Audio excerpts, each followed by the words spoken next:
So, in the last lecture, we saw the concept of causation of disease. In this, we will see the concept of control of disease.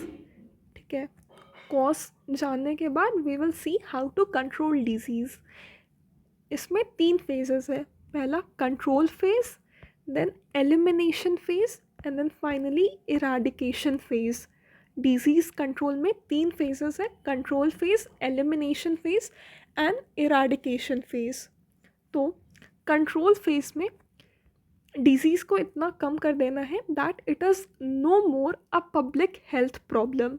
Control phase is the phase where the disease is no more a public health problem.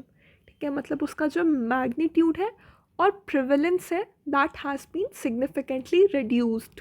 ठीक है, control phase में जो pathogen है, जो causative agent है, that may still be present and there may be a possibility of resurgence. ठीक है, control कैसे अचीव होता है? काफ़ी सारे पब्लिक हेल्थ इंटरवेंशन से, वैक्सीनेशन से, वेक्टर कंट्रोल से, सैनिटेशन को इम्प्रूव करके, मास ड्रग एडमिनिस्ट्रेशन से. ठीक है, तो कंट्रोल फेज में क्या होता है, क्या हो रहा है? डिजीज़ का जो प्रिविलेंस है या डिजीज़ का जो मैग्नीट्यूड है वो कम हो रहा है and the disease is no more a public health problem. ठीक है, कंट्रोल फेज में there is ongoing monitoring and intervention going on. ठीक है, इसका एग्जाम्पल देख लेते हैं. National vector borne disease control programme, NVBDCP stands for National Vector Borne Disease Control Program. So here the C stands for the control program. Then National Iodine Deficiency Disorder Control Program. यहाँ पे भी this is a control program. Then NPCB, National Program for Control of Blindness. ठीक है, तो national vector borne disease control programme ये किन disease के लिए है? Disease like malaria, dengue and filariasis, because these are vector borne disease. तो इनको कंट्रोल करने के लिए, मतलब इनका प्रिवेलेंस कम करने के लिए, इनके मैग्नीट्यूड को कम करने के लिए we have national vector borne disease control programme. ठीक है, बट ऐसा नहीं है कि कंट्रोल फेज में transmission of the disease is completely stopped. ठीक है, यहाँ पे कंट्रोल फेज में जो डिजीज़ है उसका प्रिवेलेंस और मैग्नीट्यूड कम हुआ है, but it is still there, but it is controlled. It is no longer a public health problem. The national iodine deficiency disorder control programme, मतलब इसका प्रिवेलेंस मैग्नीट्यूड कम हुआ है आयोडीन डिफिशियंसी डिसऑर्डर्स का, but it is still there. National Program for Control of Blindness. So this is for reducing the avoidable blindness. So the first phase was the control phase. Then elimination phase. Elimination phase में there are no new cases. There is interruption of the transmission of the agent. Temporary phase. It is a temporary phase as it can go back to the control phase. ठीक है, तो control phase में क्या हो रहा था? Control phase में ये तीनों जो एजेंट, होस्ट और एनवायरनमेंट होते हैं, दे आर पुल्ड बैक. ठीक है, जिससे जो ट्रायंगल है वो छोटा हो गया है. और एलिमिनेशन फेज़ में they are so much pulled back that there is no interaction, there is interruption of the transmission of the agent. Elimination phase में there is interruption of the transmission of the agent.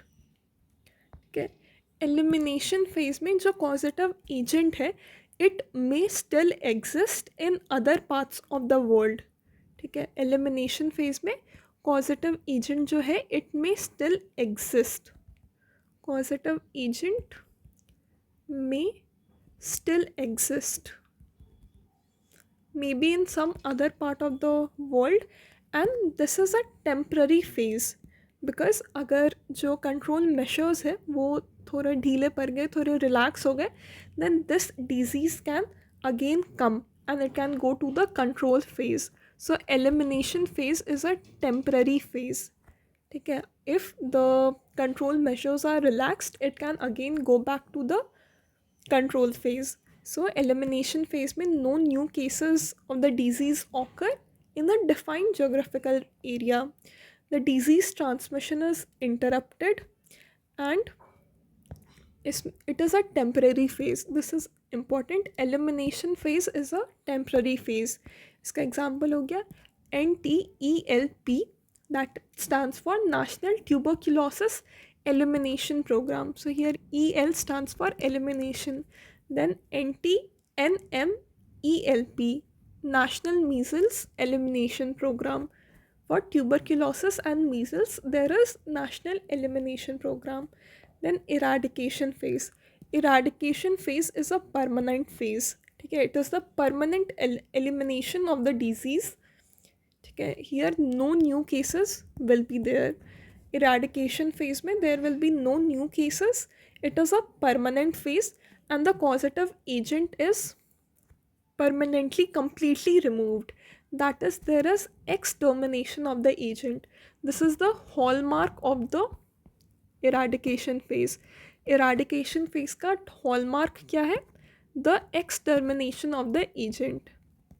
Can eradication phase में there is extermination of the agent is completely removed and so it is a permanent phase. ठीक है. So key features क्या है eradication phase के? That there will be no new cases, the causative agent is permanently exterminated and it is a permanent phase. इसका एक example क्या है? National Leprosy Eradication Program. So here the ER stands for eradication. National Leprosy Eradication Program. So concept of control में 3 phases है. पहला था control phase, ठीक है, जिसमें डिजीज़ का मैग्नीट्यूड प्रिवेलेंस कम हो जाता है.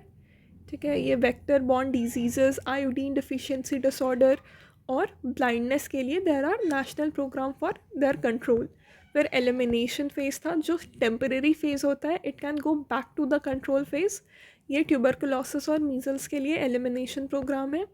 Eradication phase, it is a permanent phase और इसका हॉलमार्क क्या है? Extermination of the agent and there will be no new cases.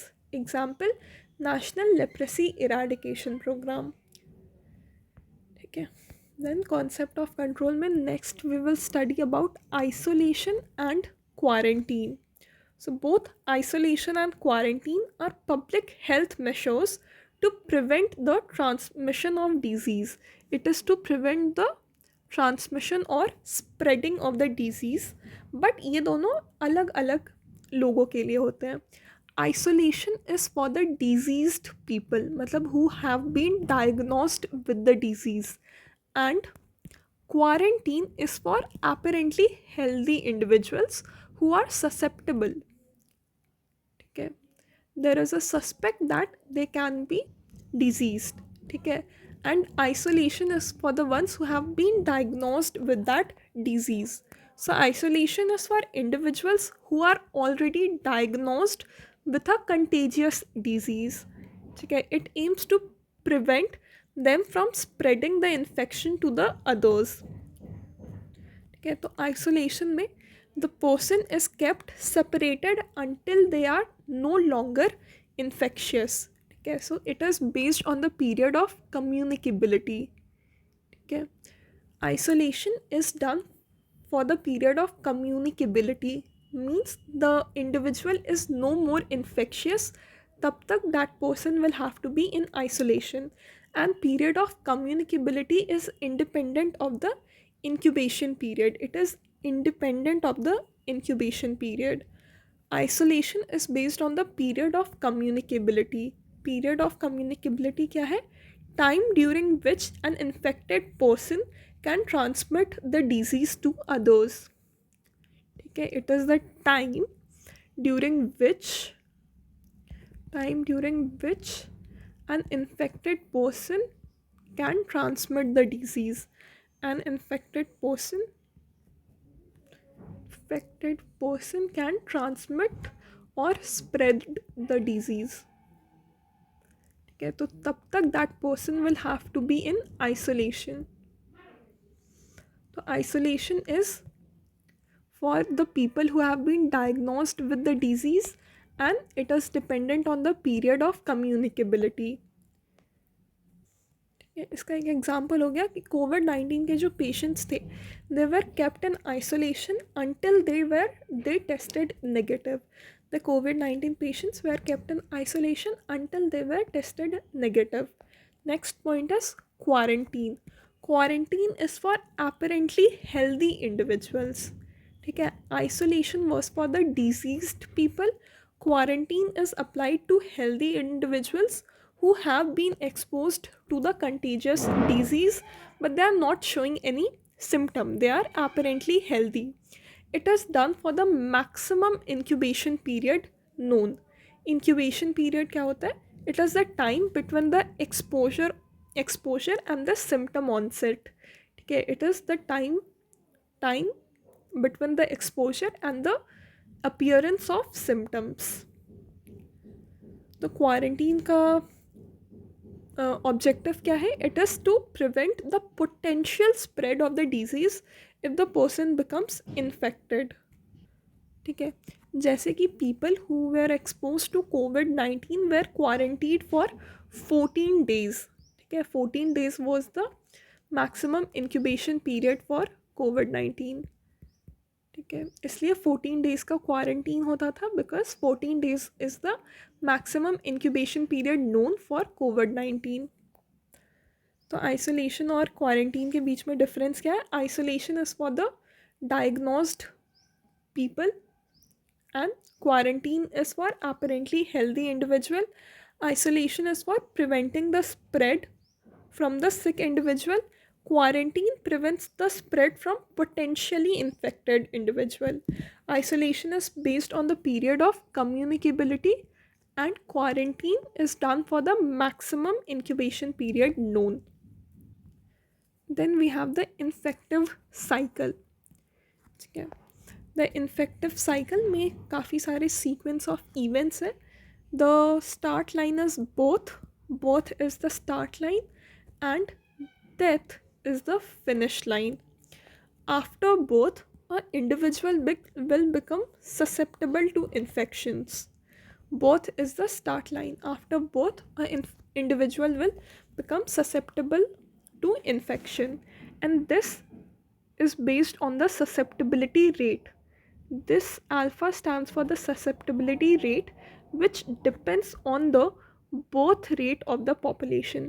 Susceptibility rate depends on the birth rate of the population. Then, this susceptible individual can live till death.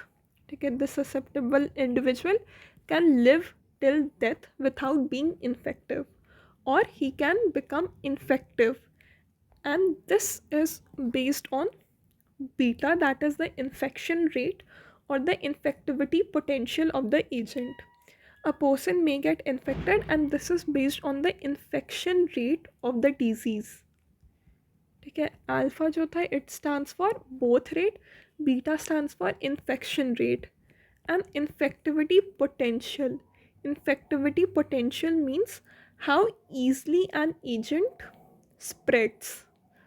Infectivity means the spreading potential, how easily an agent spreads or transmits.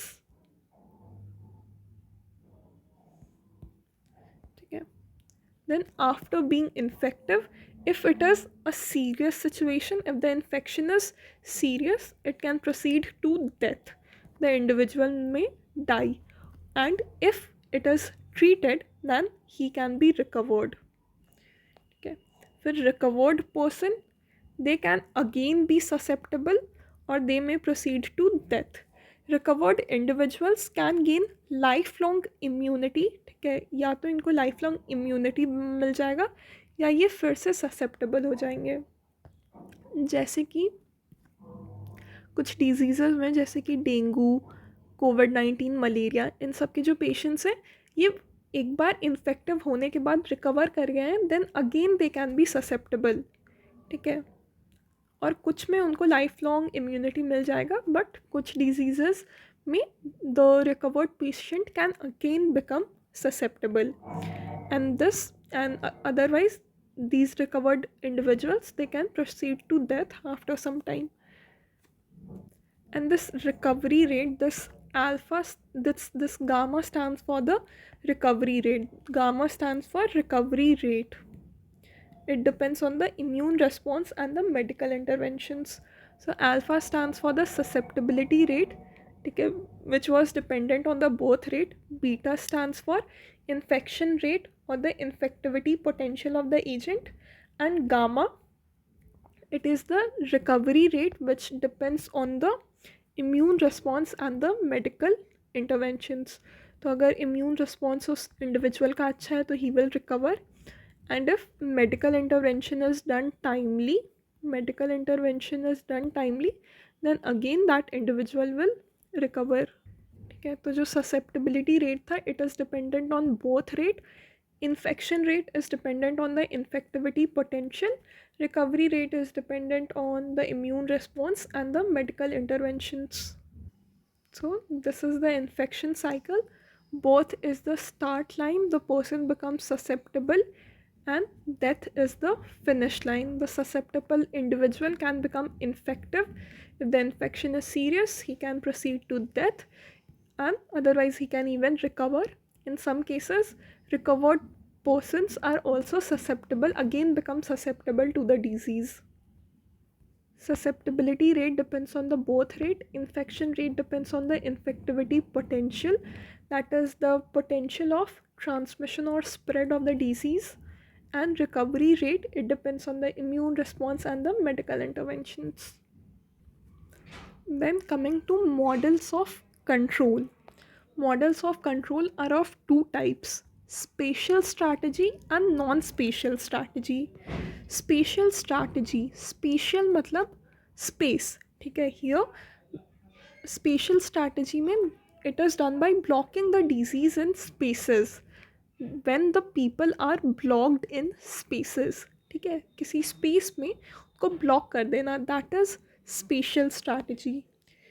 ठीक है, and this is done to prevent the disease transmission, to control the disease transmission. Examples of spatial strategy: isolation, quarantine, and cordon sanitaire. Cordon sanitaire or the buffer zone.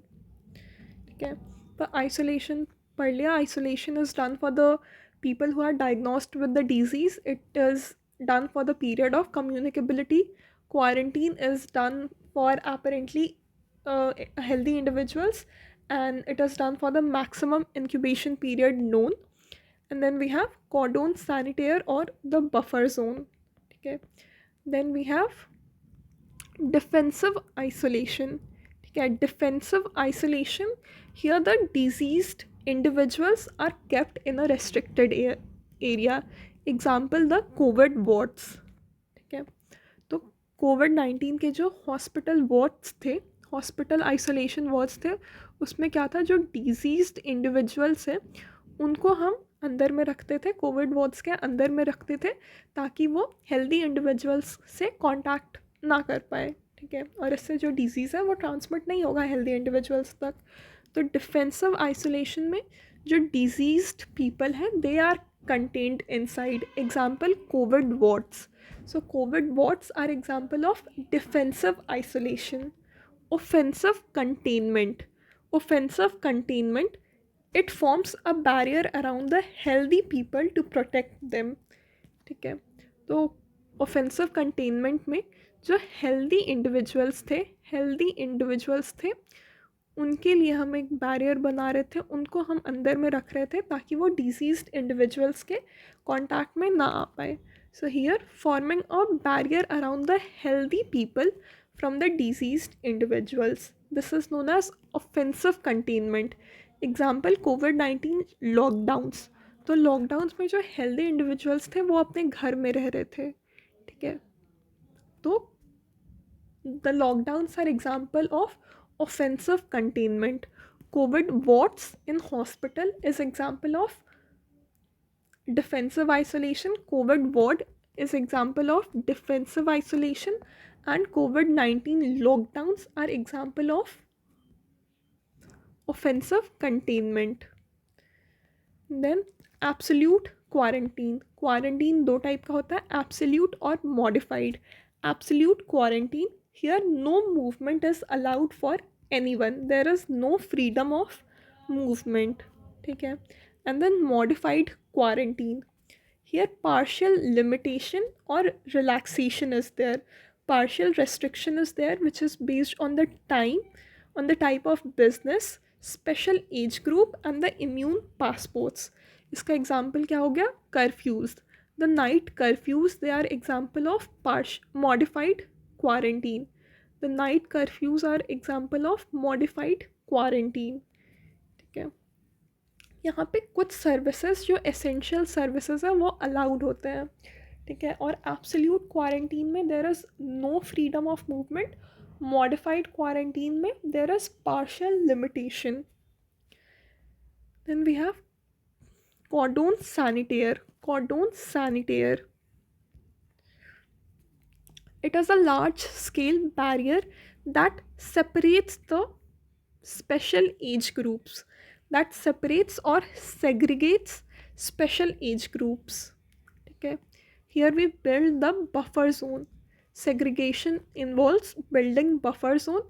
It is for separating the special age groups, that is old age and children. Old age and children are the special age group, and this is known as cordon sanitaire. It comes under modified quarantine. So buffer zone or cordon sanitaire is an example of modified quarantine. Buffer zone segregation or cordon sanitaire is an example of modified quarantine. See, this modified quarantine is based on serosurveillance. ठीक है. Serosurveillance का मतलब testing the blood samples to check for antibodies in a population. ठीक है. Serosurveillance मतलब blood samples को test करना for checking the presence of antibodies in the population, and this is to measure the past exposure of a disease. ठीक है. Modified quarantine जो था, it is dependent on time, types of business, special ages and immune passports. So immune passport, it is a certificate. Immune passport, it is a certificate showing that the person has immunity to a disease, and this is based on the serosurveillance. So modified quarantine, it requires high amount of serosurveillance. So these are the example of spatial strategy: isolation, quarantine. Then defensive isolation, example COVID wards. Offensive containment, example COVID-19 lockdowns. Absolute quarantine, modified quarantine, buffer zones and cordon sanitaire, these are examples of spatial strategy. Then we have the another model of control is non-spatial strategy. Non-spatial strategy, it is without any space discretion. Okay, non-spatial strategy, it is disease control without any physical barrier. It aims to increase the recovery rate and reduce the infection rate. ठीक है. Recovery rate को increase करना है और infection rate को कम करना है. ठीक है. तो रिकवरी रेट को इंक्रीज कैसे करेंगे? By providing better health care and treating the patients. ठीक है. उससे रिकवरी रेट होगा. और इन्फेक्शन रेट को ब्लॉक करने के लिए वी हैव वैक्सीनेशंस. ठीक है. तो नॉन स्पेशल स्ट्रैटेजी में दो चीज़ें होंगी. या तो इन्फेक्टिविटी रेट को कम कर दो. इन्फेक्टिविटी रेट को कम करने के लिए इन्वेंट वैक्सीनेशंस, या फिर रिकवरी रेट को इंक्रीज़ कर दो, मतलब ट्रीटमेंट को इंक्रीज़ कर दो, ट्रीटमेंट को अच्छा बना दो. ठीक है. So this is about the concept of control. ठीक है. दो मॉडल होते हैं कंट्रोल के, स्पेशल स्ट्रैटेजी और non special strategy. Special strategy में isolation, quarantine, cordon sanitaire. Non special strategy में इंक्रीज़ रिकवरी रेट. ठीक है. दैट इज़ ट्रीटमेंट को इंक्रीज़ करो, पेशेंट को इंक्रीज़ करो ताकि वो रिकवर हो जाए.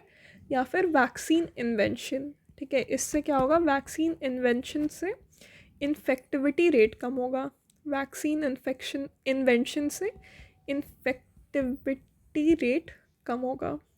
ठीक है. तो यहाँ पे कंट्रोल ऑफ डिजीज़ के बारे में पढ़ा हमने. Special strategy, non special strategy पढ़ा.